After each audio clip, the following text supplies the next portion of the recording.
사랑하는 성도 여러분, 안녕하십니까? 오늘 하루도 각자의 치열한 어떤 삶의 현장에서 정말 수고 많으셨고 참 애쓰셨습니다. 우리 삶이 여러분 치열하다고 느끼십니까? 그냥 치열하지 않고 평안하신 것 같습니까? 이게 뭐 우리의 삶에 어떤 일을 많이 하는 것을 떠나서 우리가 가만히 있더라도 그 저 너머에 선과 악의 대쟁투가 일어나는 치열한 전투 가운데 우리가 살고 있습니다. 때로는 어떤 유혹으로부터 우리가 그것을 이겨내야 하는 싸움을 싸워야 하고, 또 어떤 일에 있어서 이쪽으로 갈지 저쪽으로 갈지 선과 악을 선택하는 어떤 기로에 설 때가 참 많이 있는 것 같아요. 하루 중에도요. 이렇게 선택하면 이런 일이 일어날 것 같고, 저렇게 선택하면 저런 일이 일어날 것 같고 하면서 여러 가지 생각을 하면서 살 때가 참 많이 있는 것 같습니다. 그래서 그런 의미에서 우리의 삶이 참 치열하다라고 생각할 수 있는 것 같습니다. 오늘 이 화요 기도회 저녁에 이런 치열한 삶을 사시다가 오셨는데요. 오늘 이 저녁 기도회 시간에 여러분의 그 개인적인 기도를 통하여 정말 마음의 평안을 얻고 정말 이 치열한 세상 속에서 평안을 경험하는 귀한 시간이 되셨으면 좋겠습니다. 오늘 저녁에 저는 하나님이 사용하시려면 이라는 제목으로 함께 말씀을 나누고자 합니다. 우리 출애굽기 25장 1절과 2절 말씀 보겠습니다. 출애굽기 25장 1절과 2절입니다. 여호와께서 모세에게 말씀하여 이르시되 이스라엘 자손에게 명령하여 내게 예물을 가져오라 하고 기쁜 마음으로 내는 자가 내게 바치는 모든 것을 너희는 받을지니라. 그리고 8절 보시도록 하겠습니다. 내가 그들 중에 거할 성소를 그들이 나를 위하여 짓되. 우리 지난주에도 봤던 말씀인데요. 우리 척박한 광야에 세워진 이 거룩한 성소는 지난 시간에도 말씀드렸지만 죽어가는 우리에게 유일한 생명이자 하늘 구원의 그 청사진을 분명히 보여주고 있습니다.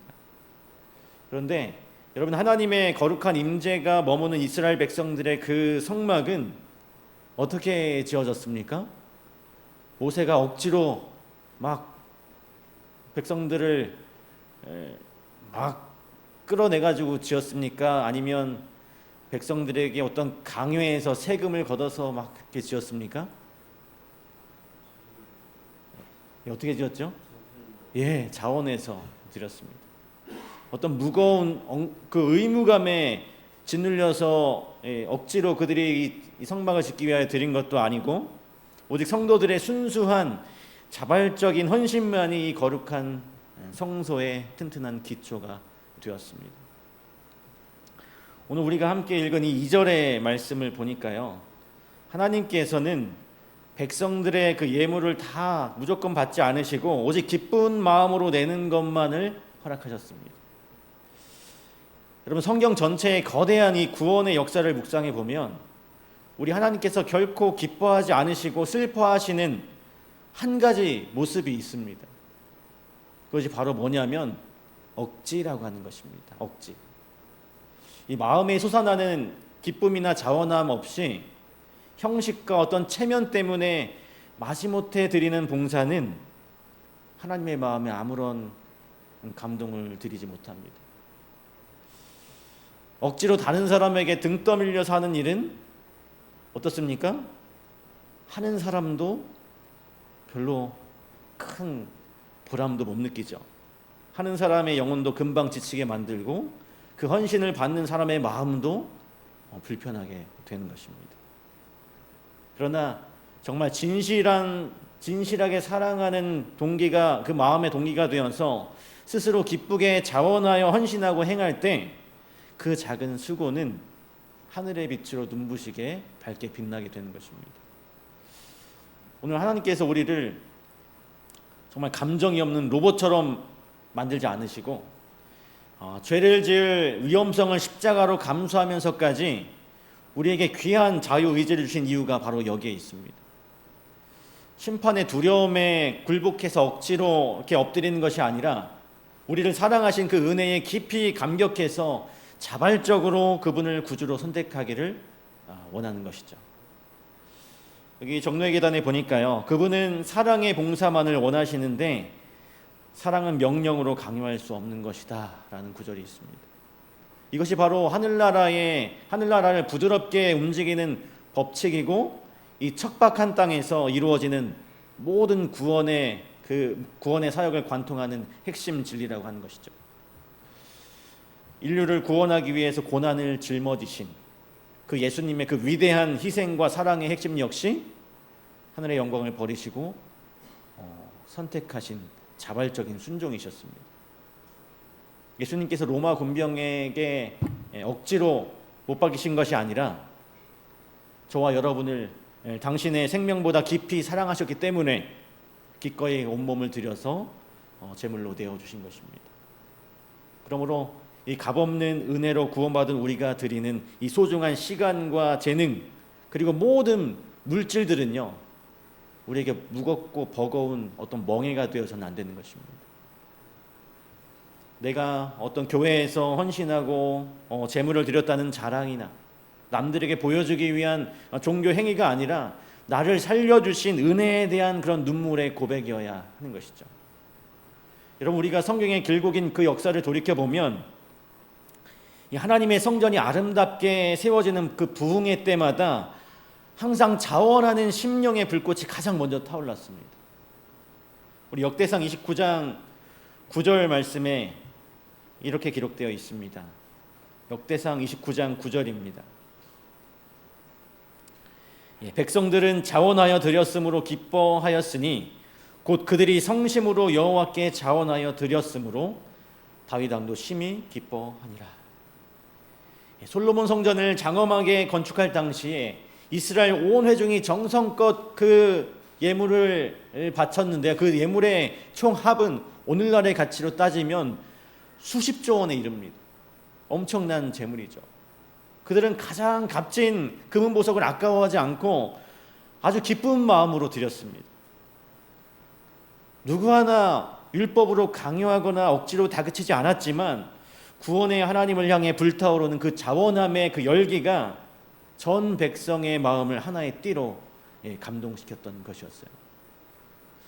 그리고 바벨론의 그 포로 생활의 70년 동안 그 70년의 세월을 마치고 돌아와서 그 무너진 예루살렘 성전을 다시 재건할 때에도 성도들의 마음은 주님을 향해 온전히 향해 있었습니다. 그 마음에 뜨거운 감동을 받은 성도들이 여호와의 전을 건축하고자 결단을 했고, 주변 사람들도 기쁨으로 값진 재물을 보탰어요. 그리고 신약 시대에 가난하고 핍박받던 그 초대교회 성도들 역시요, 자신들의 그 부족한 힘에 지나치도록 기쁘게 자원하면서 어려운 지체들을 돕는 일에 헌신했습니다. 이 베드로전서 5장 2절입니다.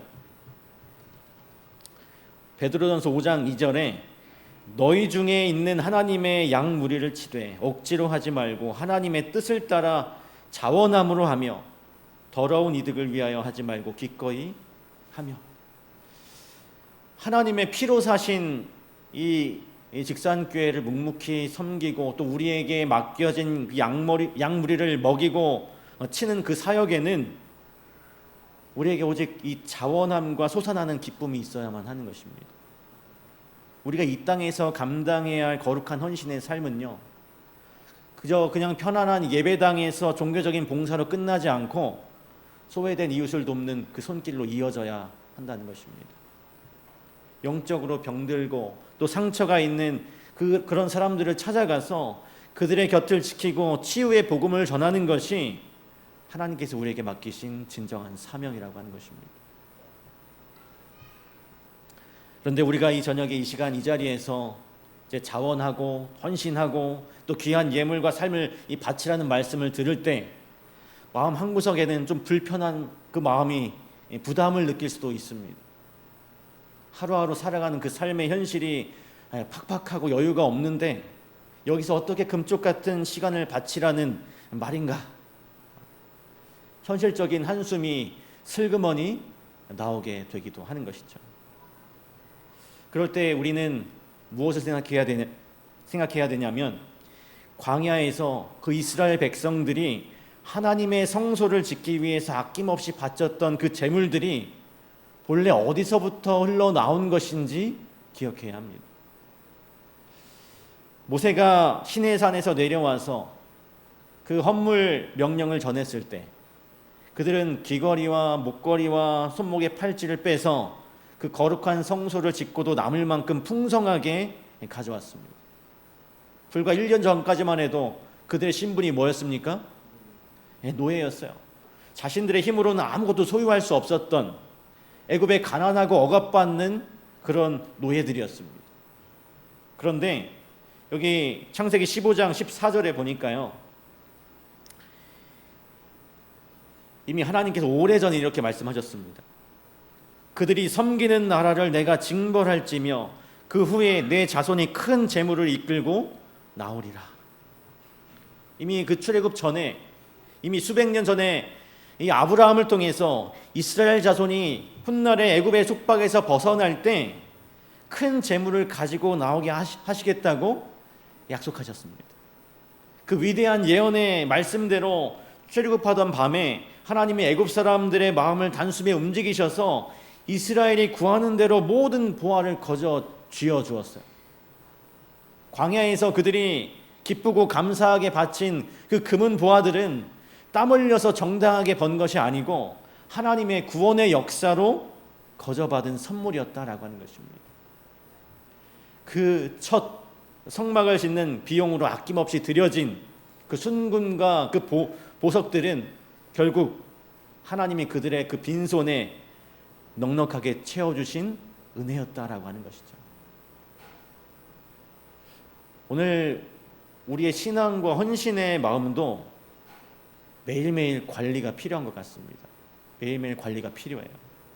내 귀한 시간과 물질을 하나님께 선심 쓰듯 드린다고 교만하게 생각하기 때문에 우리에게 어떤 마음이 생기냐면 자꾸 아까운 마음이 듭니다.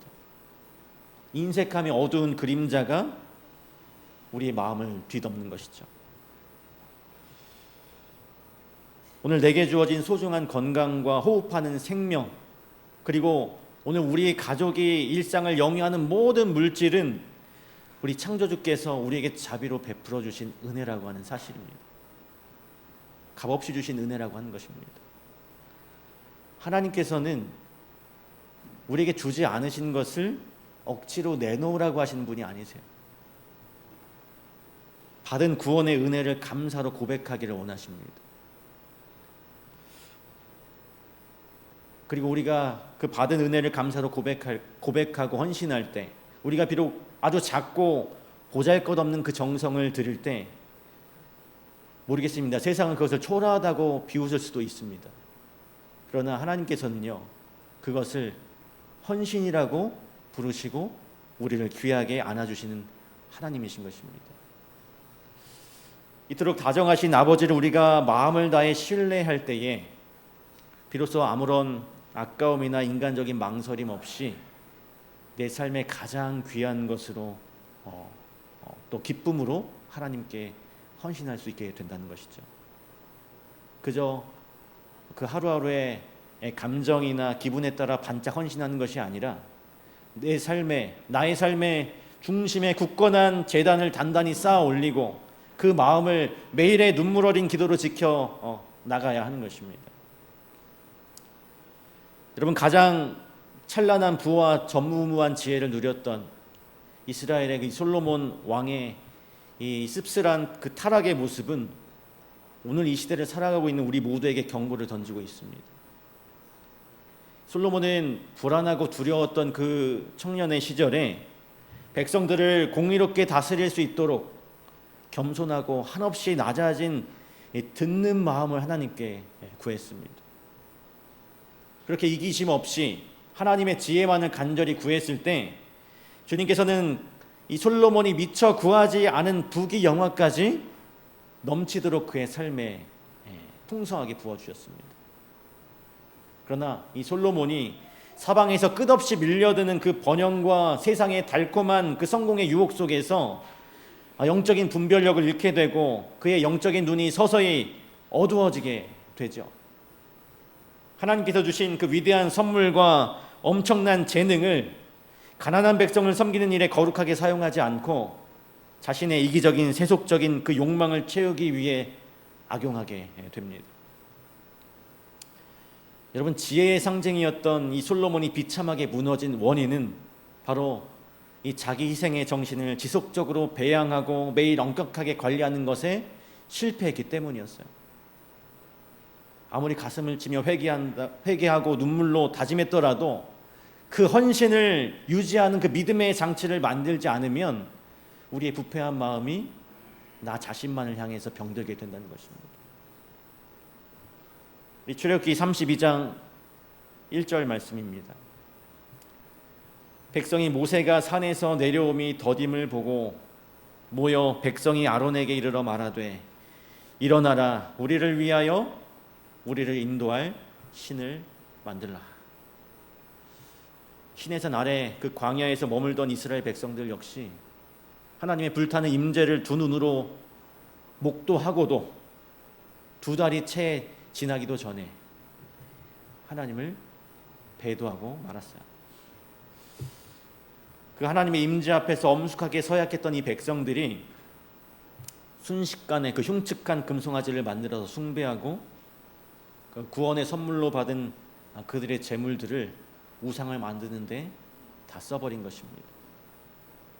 하나님께서 긍휼히 여기셔서 베풀어 주신 그 선물이 눈물의 회개가 완전히 사라진 그 메마른 심령 속에서 하나님을 정면으로 반대하는 우상의 땔감이 되어버린 것이죠.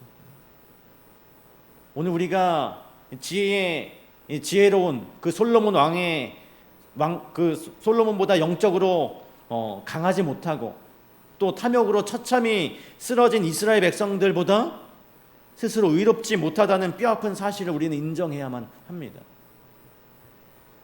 우리가 매 순간 정말 현기증이 날 정도로 무엇이 진리인지 헷갈리는 그런 시대에 살고 있어요. 세상의 어떤 최첨단 기술과 지능이 아무리 화려하게 발전이 되어가지고 우리가 교회가 복음을 전파하는 형태가 수없이 바뀐다 할지라도 여러분, 흔들리지 않는 하늘의 대원칙이 있습니다.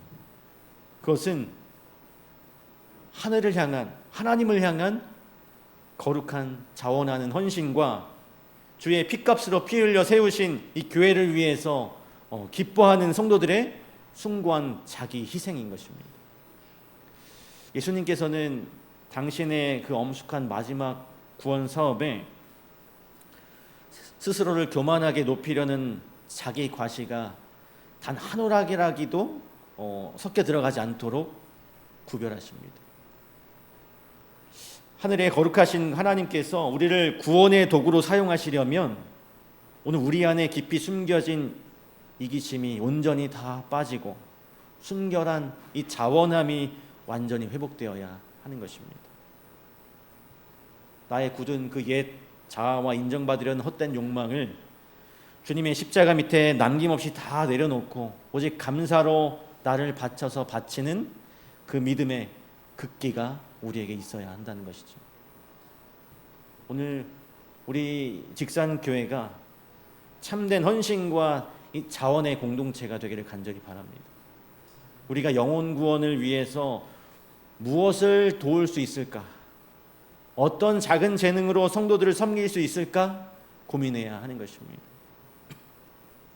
주님께서 기도하는 우리 직산교회를 이 하늘의 영적 성소로 삼으시고 이 어둡고 죽어가는 이 직산 지역의 이 사회를 환히 비추는 영혼을 구원할 소망의 등불로 귀하게 사용하시길 기다리고 계십니다. 하나님께서 우리 교회를 온전히 마음껏 사용하실 수 있도록 과거 우리 삶에 베풀어 주신 그 십자가의 첫사랑과 놀라운 구원의 감격을 우리 다시 한번 우리 가슴 속에 깊이 새기게 되시길 간절히 바랍니다.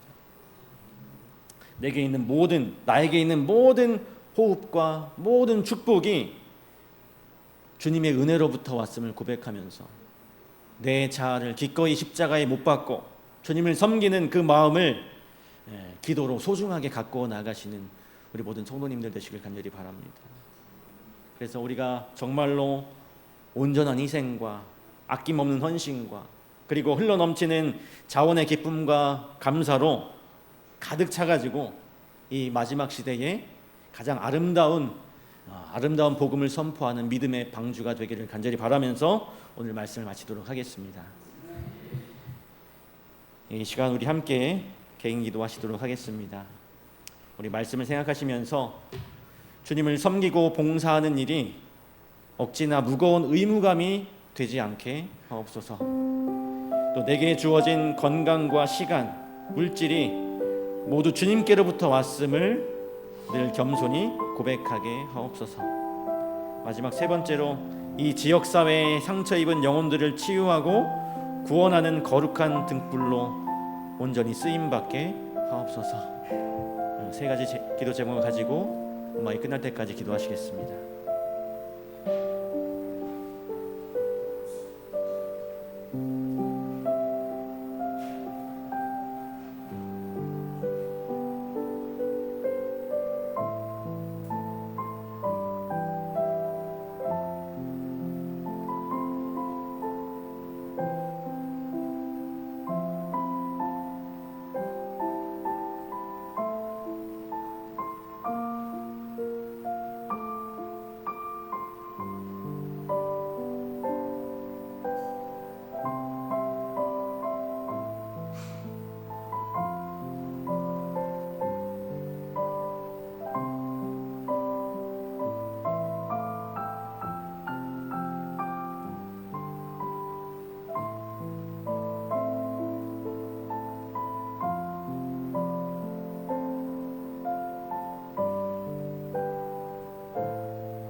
묵상으로 오늘 화요기도회 마치도록 하겠습니다.